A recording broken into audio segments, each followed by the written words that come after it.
Assalamualaikum warahmatullahi wabarakatuh. Perkenalkan nama saya Septi Sulistia Galih, NPM 1704010032 dari Prodi Pendidikan Agama Islam, Fakultas Agama Islam Universitas Muhammadiyah Magelang. Di sini saya akan sedikit mengulas atau memberikan sedikit contoh cara pembelajaran online, yakni menggunakan model pembelajaran mind mapping atau peta konsep. Nah, karena pada COVID ini jadi pembelajarannya dilakukan secara online. Jadi untuk mudahnya bisa kita saksikan video berikut ini. Warahmatullahi wabarakatuh. Apa kabar murid-murid Ibu semuanya? Untuk mengawali pelajaran pada malam hari ini, mari kita berdoa bersama-sama.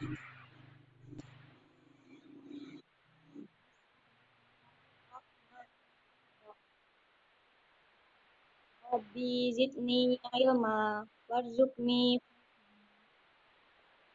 Amin. Nah, semoga doa kita tadi bisa diterima oleh Allah dan pembelajaran hari ini bisa berjalan lancar dan bisa sampai pada kalian. Nah, untuk mengawali, sebelumnya Ibu absen dulu ya nama-nama kalian untuk mengecek apakah sudah hadir semuanya. Yang pertama, Zahrul. Yang kedua, Dwi Marvia. Dwi Marvia. Yang ketiga, Mas Haris. Yang ketiga, Mas Iqbal. Mas Iqbal, nggak boleh guguyon. Ya. Terus selanjutnya Mbak Rohima.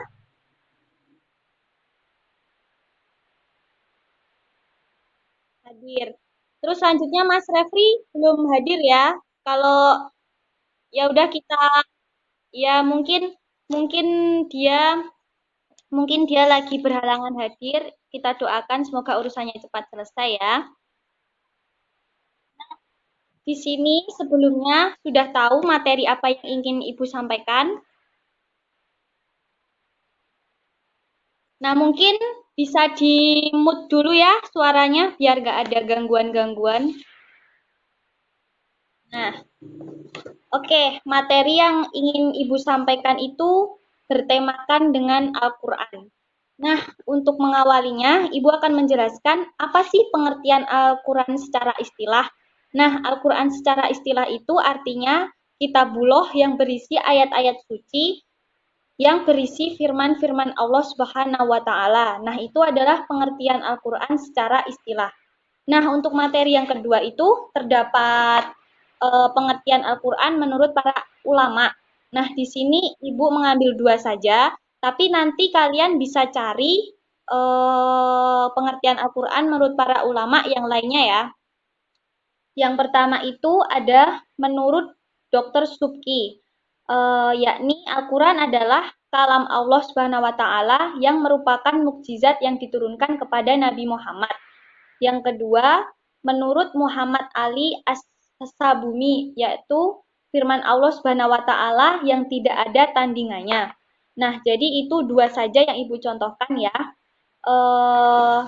Selanjutnya, Ibu akan mengecek apakah pengertian yang tadi Ibu sampaikan sudah kalian dengarkan dengan baik. Nah, coba Mas Zahrul sebutkan pengertian Al-Quran secara istilah ya. Coba.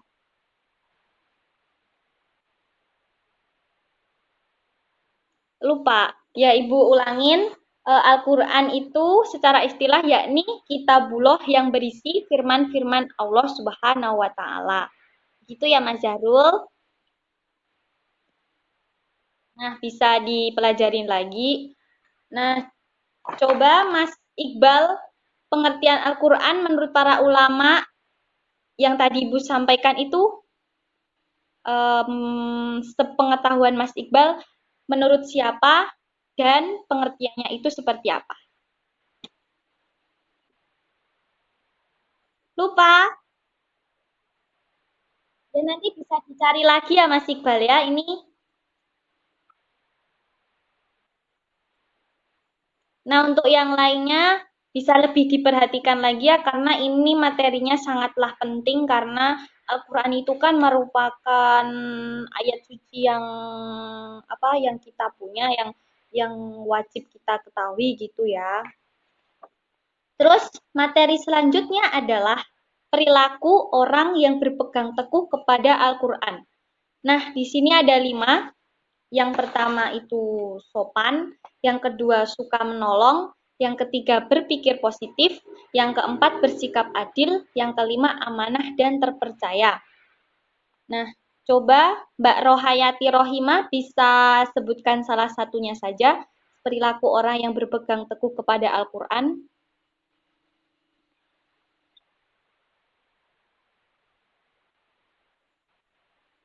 Oh iya, ya, terima kasih Mbak Ima, sangatlah bagus ya jawabannya. Berarti sangatlah nomor.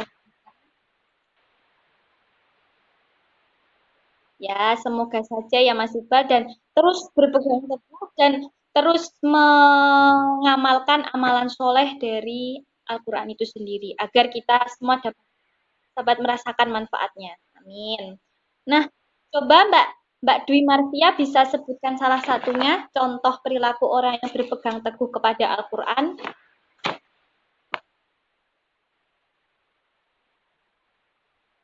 Mbak Dwi Martia. Oh ya, ya coba Mas Haris.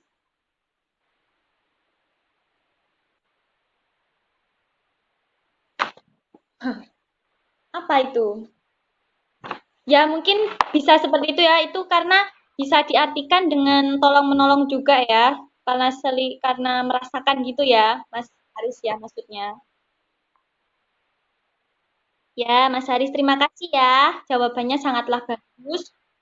Terus Mbak Dwi Marvia bisa kasih contoh?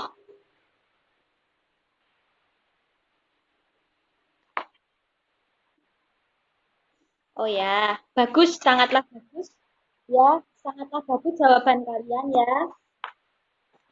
Terus untuk materi selanjutnya ini ada nama-nama lain Al-Quran. Nah, coba di sini ada yang tahu nama-nama lain Al-Quran itu ada contohnya apa? Namanya apa?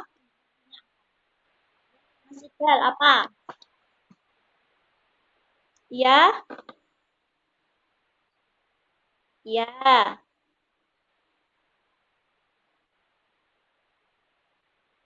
ya, betul.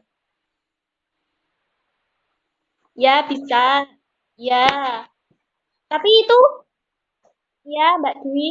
Tapi itu kalian sudah tahu arti-artinya ya, misalnya al-huda apa, asyifa apa gitu ya. Tahu ya?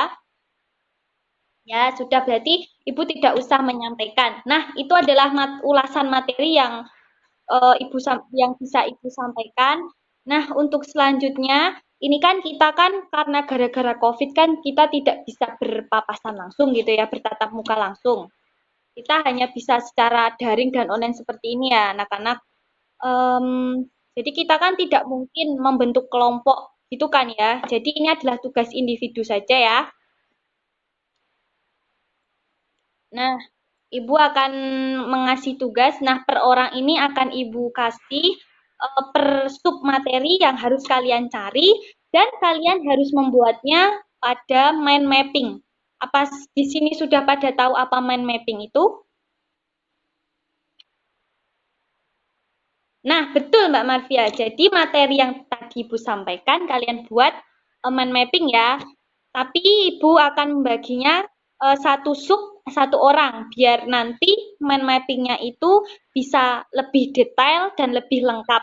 Nah ya, untuk Mas Zahrul materinya adalah pengertian Al-Quran secara istilah dan pengertian Al-Quran menurut para ulama. Ya, Mas Zahrul. Nah, tapi menuliskannya kecuali yang tadi Ibu sampaikan ya, jadi lain daripada yang telah Ibu sampaikan tadi. Oke, Mas Darul? Terus tugas untuk Mbak Marvia yakni em, contoh perilaku orang yang berpegang teguh kepada Al-Quran. Bisa menyebutkan tiga saja, tapi jelaskannya lebih detail gitu ya Mbak Dwi. Ya, untuk Mas Iqbal, nama-nama lain Al-Quran itu bisa dituliskan arti-artinya juga ya Mas Iqbal biar semua juga paham dan tahu gitu ya. Untuk Mas Haris sama nama-nama lain Al-Quran bisa lebih detail lagi atau bisa bahkan nama-nama lain bisa dicari lagi di internet atau dari sumber-sumber lainnya kecuali yang telah Ibu sampaikan tadi. Oke Mas Haris? Oke, untuk Mbak Ima sama seperti Mas Zahrul menuliskan pengertian Al-Quran secara istilah bisa dicari sumber-sumber lain agar lebih bervariasi. Oke, Mbak Rohayati? Nah, itu bisa dikumpulkan lewat grup chat saja, difoto nanti hasilnya, terus habis itu kalian presentasi, ya. Itu untuk minggu depan. Itu untuk pertemuan minggu depan. Nah, mungkin itu saja yang Ibu dapat sampaikan. Semoga pelajaran kali ini bisa bermanfaat untuk kalian semua. Em, ada yang mau menyampaikan kesimpulan hari ini, pertemuan hari ini?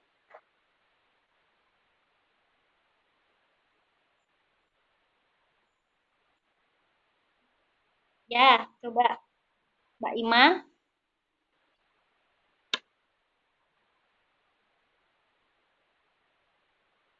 Ya,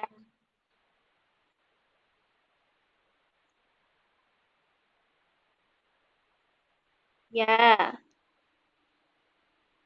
ya, mungkin mungkin sudah cukup. Ada yang menambahkan? Oke, mari kita akhiri pertemuan pada malam hari ini. Semoga dapat bermanfaat bagi kita semua.